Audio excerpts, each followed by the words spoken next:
कहीं गिन्नी कहाँ गई हो? हाँ, देखो तुम्हें क्या क्या चीजें चाहिए, थोड़ा लिख कर दे दो ना। असल में क्या है कि काम की वजह से मुझे याद नहीं रहता।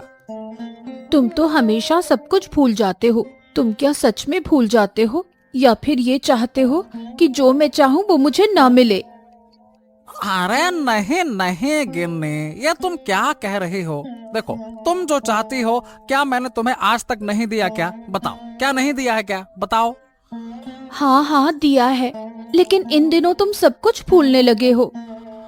अरे भूल नहीं रहा हूँ, असल में जानती हो रोज नई नई चीजें देना कुछ खास नहीं रहता। मैंने सोचा कि एक दिन हफ्ते में तुम्हें जो चाहिए वो सब तुम्हारे सामने लाकर रख दूंगा, तब तुम खुश रहोगी और मुझे अच्छे अच्छे पकवान बनाकर खिलाओगे। क्यों? ठीक है, देख लेंगे। वैसे सुनो, आज आते समय एक बस्ता चावल ले आना। घर में चावल खत्म हो रहे हैं। ये लो, बिल्कुल जैसे ही ऑर्डर करोगी सामने ले आकर रख दूंगा। और देखो, चारों तरफ लोग 2 वक्त की रोटी के लिए तरस रहे हैं। हाँ। तुम ठीक कहते हो। वही मेरी छोटी बहन है, कहाँ से उसे पकड़ लिया, उस भिखारी से शादी कर ली। अब देखो, 2 वक्त की रोटी के लिए आंसू बहा रही होगी। हाँ तो फिर बताओ, तुम्हारे जैसा सुख और कैसे मिला है? अब बताओ, मैंने तुम्हें अच्छे से रखा है या फिर नहीं? बताओ। हाँ, सच में तुम मुझे बहुत अच्छे से रखते हो।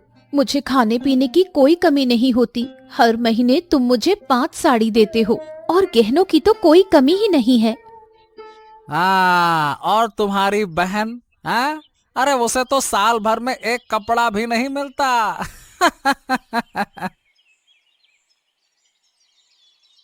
अब तुमने तुमने मुझे देखकर मुझसे मुझसे शादी क्यों की? मैं अभी तक समझ नहीं पाया। आज तक तुम्हारी कोई इच्छा मैंने पूरी की है? सुनो, तुम रोज उठते ही यही रोना रोने लगते हो। मैंने तुमसे पहले ही कह दिया था, मुझे पैसा दौलत या किसी चीज का कोई मोह नहीं है। मैंने सिर्फ एक अच्छे दिल के इंसान को चाहा था। मैं इसी के लिए हमेशा ऊपर वाले से दुआ करती थी और इसीलिए मैंने तुमसे शादी की। अरे तो पसंद का कोई तरीका भी तो होना चाहिए था। अगर मैं तुम्हारी जगह होता ना तो मैं कभी भी खुद को पसंद नहीं करता। हाँ। तुम तो मुझे भी पसंद नहीं करते, ये बात तो तुम्हारी बातों से ही समझ आ जाती है। अरे ये क्या कह रही हो तुम? ये देखो, तुम रोज उठते हो और मुझे यही बातें सुनाते हो। इसी बात से समझ आता है कि शायद तुम मुझे छोड़कर किसी और से शादी करना चाहते हो। हाँ, ये क्या क्या क्या बात क्या कर रही हो तुम? ऐसा मैं कभी सोच नहीं सकता।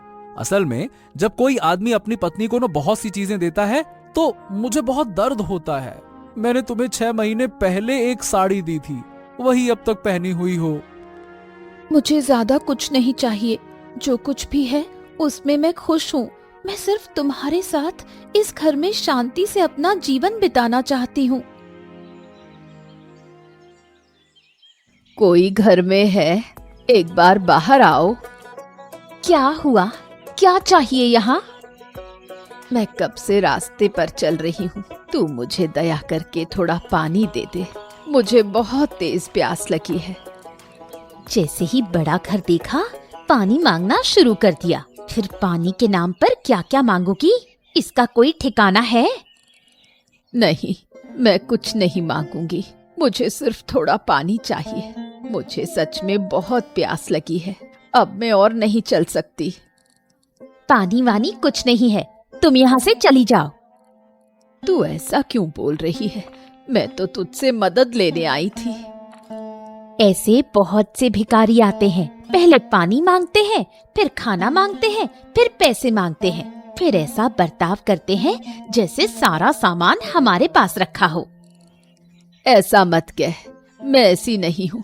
अगर तू मुझे पानी देगी तो मैं तुझे बहुत आशीर्वाद दूंगी। क्या मैं उन आशीर्वादों को खा लूंगी? चुपचाप यहाँ से चली जाओ, अपना समय बर्बाद मत करो। ठीक है, मैं जा रही हूँ, लेकिन याद रखना, जिस तरह से तू मुझसे पेश आई है, यही बर्ताव लोग कभी नहीं भूलेंगे।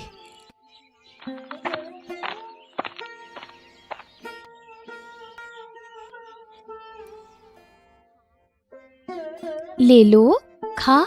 तुम लोग नहीं खाओगे तो क्या होगा? तुम्हारे लिए सुबह से बहुत सारा खाना रखा है, खा लो ना।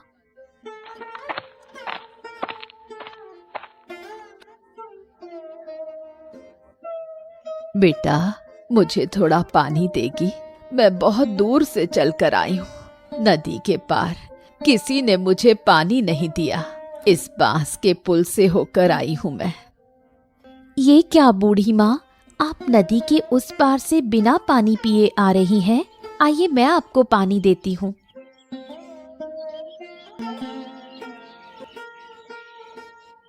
आहा, बहुत शांति मिली है बेटा। सच में इतनी शांति मुझे पहले कभी नहीं मिली। पर आपको रास्ते में किसी ने पानी क्यों नहीं दिया? मुझे तो यही समझ में नहीं आ रहा। पानी देने में तो पैसे नहीं लगते। ये बात हर कोई नहीं समझता बेटा। मैं नदी के पार एक बड़े घर में गई थी। वहां की बहू ने मुझे दूर धक्का दे दिया। अरे समझ गई, बहन ने आपके साथ ऐसा बुरा व्यवहार किया। बहन? वो तुम्हारी बहन है क्या? हाँ बूढ़ी माँ, वो मेरी अपनी बहन है। उसकी शादी बड़े घर में हुई है। वो बहुत अमीर है। अमीर हो सकती है, लेकिन उसका दिल बहुत छोटा है। किसी की परवाह नहीं करती। जो असहाय लोगों की मदद करनी चाहिए, वो नहीं समझती। तू तो बहुत अच्छी है बेटा। तू इस झोपड़ी में रहती है, लेकिन तेरा दिल बहुत बड़ा है। मैं आशीर्वाद देती हूँ बेटा, तुम लोग हमेशा खुश रहो।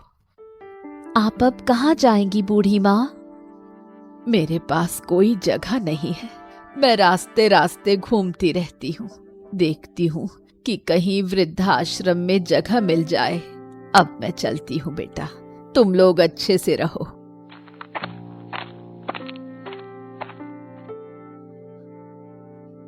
अरे कहाँ हो माँ रूपा? देखो तो, मैं आ गया हूँ। अरे कहाँ गई थी? बाहर आओ। ओहो, तुम आ गए हो? मुझे विश्वास नहीं हो रहा। सच में तुमने मुझे बहुत बड़ा तोहफा दिया है। आओ आओ, मेरे बड़े घर में आओ। वाह, तुम्हारे घर में आकर कितना आरामदायक महसूस हो रहा है। तुम सोच भी नहीं सकती, मेरा दिल बार बार तुमसे मिलने का करता है। हाँ, मैंने तुमसे कितनी बार कहा है, अकेले मत रहो, हमारे घर में आकर रहो। देखो, इस बड़े घर में हम सिर्फ 2 लोग रहते हैं। तुम्हारे आने से कोई परेशानी नहीं होगी। अरे नहीं माँ, वो नहीं हो सकता। बेटी के घर में आकर रहने पर लोग क्या कहेंगे बताओ? हाँ, तुम कैसी हो? हम लोग अच्छे हैं बापू। तुमने मुझे अच्छा घर दिखाकर शादी करवा दी, लेकिन हाँ, वो तो सही है कि तुम खुश हो। हाँ, अच्छी बात है। हाँ, यही तो चाहिए था।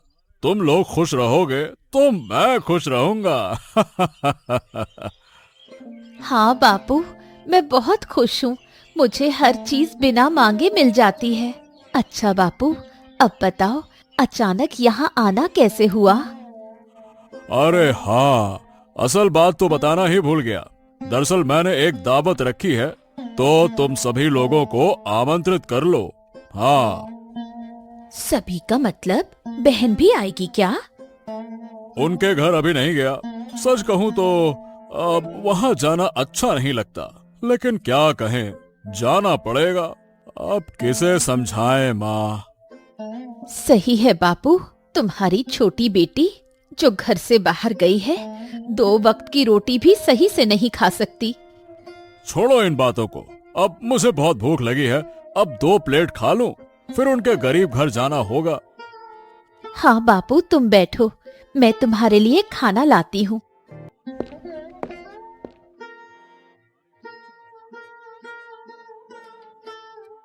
ओह बापू, तुम, मेरा सौभाग्य कि तुम मेरे घर आए। आओ आओ, अंदर आओ। अंदर आऊं? अरे तुम्हारे अंदर तो सब सामान ही है, घर और बाहर कोई फर्क ही नहीं है। हाँ बापू, छोटा घर है इसलिए। ठीक है सुन, ज्यादा देर नहीं बैठूंगा, तुम्हें कुछ बताने आया हूँ। नहीं बापू, ऐसा नहीं है, पहले बैठो, फिर जो कहना हो कहो।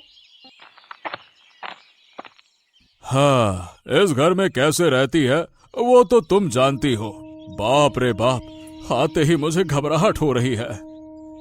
लेकिन मुझे तो बहुत अच्छा लगता है बापू, मैं बहुत शांति से यहाँ रहती हूँ। हाँ, वो तो देख ही रहा हूँ कि कितनी शांति से रह रही हो। 6 महीने पहले जो कपड़ा पहना था वही अब तक पहनी हो। अरे ये सब क्या है? अच्छा ठीक है रहने दो। मुझे कुछ ज्यादा नहीं चाहिए बापू, मैं थोड़े में ही संतुष्ट हूँ। अगर तुम ठीक हो तो वही अच्छा है। अब मैं एक बात कहने आया था। परसों मैं अपने घर में दावत रख रहा हूँ। तुम्हारी बहन और जमाई बाबू को भी बुला लिया है। तुम दोनों भी आओ, अच्छा खाना खाकर जाना, ठीक है? क्या खास मौका है दावत का बापू? अब कोई खास मौका नहीं है, बस मेरा मन किया तो दावत दे दी। हाँ ठीक है बापू, मैं उस दिन उन्हें लेकर आ जाऊंगी। हाँ ठीक है, फिर वही बात हो गई। चलो अब मैं जाता हूँ, यहाँ ज्यादा देर रुक नहीं सकता, अच्छा नहीं लग रहा है। चलो मैं जाता हूँ।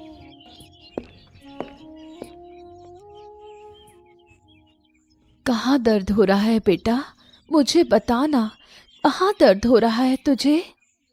माँ, सिर में बहुत दर्द हो रहा है, पेट में भी बहुत तकलीफ हो रही है, मुझे कुछ दवाई दे दे माँ, मैं दवाई खाऊं तो तुरंत ठीक हो जाऊंगी। बेटा, मैं दवाई खरीदने के लिए पैसे नहीं जुटा सकती, तू थोड़ा आराम कर, मैं पहले निखिलदा के घर जाकर पैसे लेकर आती हूँ। निखिलदा मुझे जरूर मदद करेंगे। ठीक है माँ, जल्दी आना।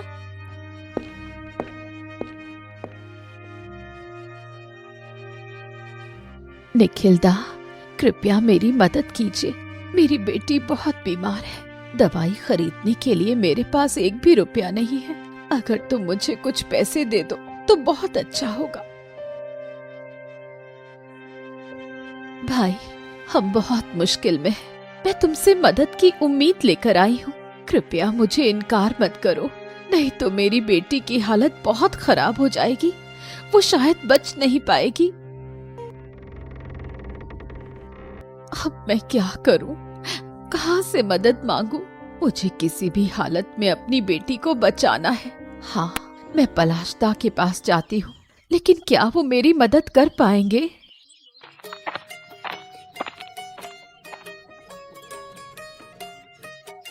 पलाशदा, घर पर हो क्या? अरे नीलिमा दी, तुम यहाँ क्या कर रही हो? और तुम्हारा चेहरा इतना उदास क्यों है? क्या हुआ है?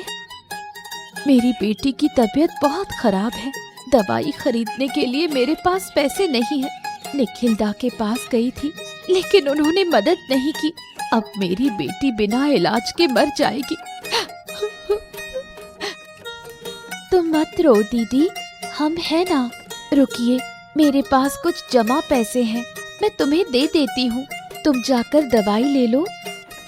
तू अपने जमा किए हुए पैसे मुझे दवाई के लिए देगी?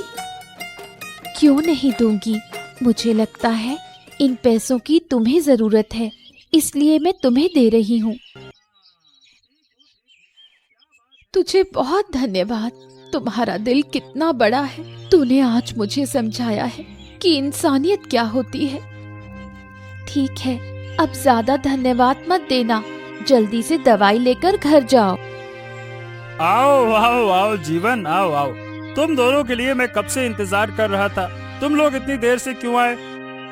मत पूछो, तुम तो उन्हें जानते ही हो, बस काम और काम, उन्हें कुछ और समझ ही नहीं आता, इसी वजह से थोड़ी देर हो गई आने में। अरे नहीं, काम में व्यस्त रहना बहुत अच्छा है, कम से कम खुद को व्यस्त रखा जाता है, पूरा दिन समय बर्बाद नहीं होता।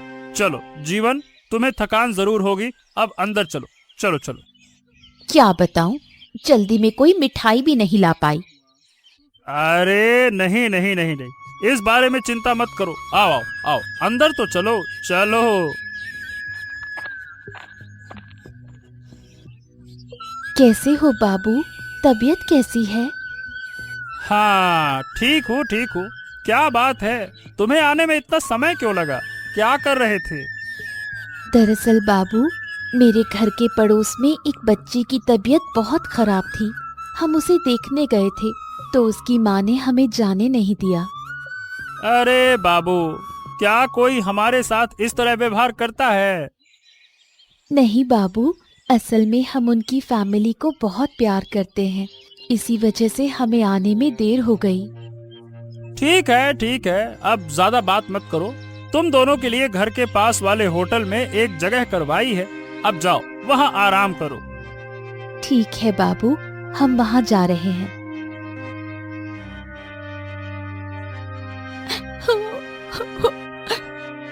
अरे क्या हुआ? तुम फिर से रो क्यों रही हो? क्या तुम्हारा दिमाग खराब हो गया है क्या? तुम्हें कुछ समझ नहीं आता? देखा, दीदी और जीजा जी को घर के अंदर ले गए और हमें इस बैठक में रहने दिया। ओफो, इसमें क्या बड़ी बात है? अगर उन्होंने हमें रहने दिया तो क्या फर्क पड़ता है? वो तो सही है, लेकिन जब हमें घर में जगह दी तो खाना भी हमें अलग अलग देना चाहिए था। क्या तुम नहीं समझ पा रहे हो? गिन्नी, तुम चुप रहो। नहीं, चुप नहीं रहूंगी। हर चीज की एक हद होती है। अरे रुको रूपा, बड़ी बहू को मछली का बड़ा सिर दो। कितनी मेहनत से मैंने उसे बाजार से लाया है, दो। हाँ बाबू, ये लो। और ये दीपा, तेरे पति ने कभी इतनी बड़ी मछली नहीं खाई है। देख, एक ही जगह दो खा ले, कब फिर मौका मिलेगा ऐसा खाने का? हाँ? असल में बाबू, क्या तुम जानते हो, हम तो ये मछलियाँ आमतौर पर नहीं खाते, इसलिए हम इन्हें पचा भी नहीं पाएंगे। तुम तो हमारी पसंद की चिंगड़ी मछली ला सकते थे। तुम लोग क्या खा सकते हो? चिंगड़ी मछली की बात करते हो। अगर तुम पहले कहते तो जरूर ला देता, लेकिन अब कोई तरीका नहीं है। क्या बात है बाबू, हमें दावत दे रहे हो और हमारी पसंद के बारे में एक बार भी नहीं पूछा। ठीक से बात करो दीपा, तुम बाबू को अपमानित कर रही हो। तुम्हें क्या लगता है तुम्हारी इस तरह से बात करने की हिम्मत कैसे हुई? अपमान तो हुआ है दीदी। बाबू ने हम दो बहनों को बुलाया, जब तुम दोनों को अंदर रहने दिया तो हमें बाहर क्यों रखा? ओफो गिन्नी, चुप रहो। नहीं, चुप नहीं रहूंगी। हर बात की एक सीमा होती है। बाबू, मैंने तुमसे ये सवाल पूछा है, क्या तुमने ये जानबूझकर किया है? क्या तुम नहीं जानते थे कि हमारे घर में खाना पीना कैसा होता है? मुझे लगा कि तुम लोग ये खाना पसंद करोगे। तुम अब तक समझ नहीं पाए बाबू। जरूरत से ज्यादा हमें कुछ नहीं चाहिए। अगर तुम नहीं समझ पाए तो ये हमारे लिए अपमानजनक है। अब मैं यहाँ एक पल नहीं रुक सकती। तो तुम लोग अब चले जाओगे? अगली बार दावत पर बुलाओ तो सोच समझकर। हमें तो बस चावल दाल और चिंगड़ी मछली चाहिए थी। चिंता मत करो बाबू, तुम्हारी दूसरी बेटी और जीजा जी है जिन्होंने तुम्हारे लिए इतना बड़ा आयोजन किया। अब तुम उन्हें खुश रखो। हम अब जा रहे हैं। ओफो, तुम ये क्या कह रही हो गिन्नी? तुम पापा के सामने ये सब बोल सकती हो क्या? हैं? अगर वो मुझे और तुम्हें अपमानित कर सकते हैं तो मैं भी बोल सकती हूँ। वो बड़े हैं इसलिए मैं अब तक चुप रही, लेकिन हमेशा चुप रहना ठीक नहीं है। अपने आत्मसम्मान को किसी के सामने बेचना नहीं चाहिए। देखो, मेरे लिए तुम्हें कितना अपमान सहना पड़ रहा है। ये तुम्हारी गलती नहीं है। जिनकी जैसी मानसिकता होती है वो वैसा ही करेंगे। चलो, दिन भर से कुछ नहीं खाया। घर में मैंने झींगा मछली तल कर छोड़ी है। 2 कटोरी चावल डालकर फिर झींगा मछली से आराम से खा लेना। अरे बाबा, आप यहाँ? नहीं आकर मैं रह नहीं सका। असल में मैंने तुम दोनों के साथ बहुत गलत व्यवहार किया है। मैंने आसपास के लोगों से सुना है कि तुम्हारा घर छोटा हो सकता है, लेकिन तुम्हारा दिल बड़ा है, इसीलिए मैं तुमसे माफी मांगने आया हूँ। अरे अरे, ये क्या कह रहे हैं बाबा आप तो बड़े आदमी हैं, हमसे माफी क्यों मांगेंगे? ऐसा मत कहिए, ऐसा मत कहिए। अब देखो, आज दोपहर मैंने जो व्यवहार किया, आहा, हमने उन बातों को अब सोचा भी नहीं है, आप इन सब बातों को भूल जाइए। पलाशदा, मेरी बेटी ठीक हो गई है। अगर मुझे उस दिन दीपा पैसे नहीं देती तो मैं दवाई नहीं खरीद पाती। ओ, तुम्हारी बेटी तो बीमार हो गई, ये तो मुझे पता ही नहीं था। दीपा ने शायद आपको नहीं बताया, लेकिन आज मैं आपके पैसे वापस करने आई हूँ। किस पैसे की बात कर रही हो? मैंने तुम्हें पैसे लौटाने को कहा था क्या? तुम्हारी बेटी ठीक हो गई, मुझे बहुत खुशी हुई। लेकिन ऐसा कैसे हो सकता है? इस बारे में तुम्हें चिंता करने की जरूरत नहीं है। मैं फिर से काम करके पैसे जमा कर लूंगी। तुम अपनी बेटी का ध्यान रखना। सच में माँ, मैं हैरान हूँ तुम्हें देखकर। तुम गरीब होते हुए भी दूसरों की मदद कर रहे हो। मुझे तुम पर गर्व है।